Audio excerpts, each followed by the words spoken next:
Pasukan Ukraina merilis rekaman yang memperlihatkan penyerangan terhadap prajurit Rusia.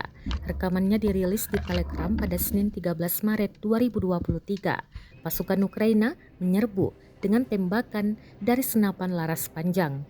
Setelah memastikan prajurit Rusia tewas, pasukan Kiev masuk ke dalam dan menggeledah isi parit. Serangan terekam jelas drone pengintai Ukraina. Dalam keterangan unggahan disebutkan pasukan Ukraina dari Batalion K2 dari Brigade ke-54 Angkatan Bersenjata bertempur dan menyerbu parit prajurit Rusia.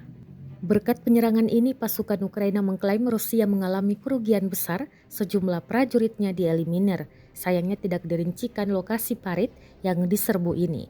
Kendati demikian, rekamannya telah menuai berbagai komentar dari warganet.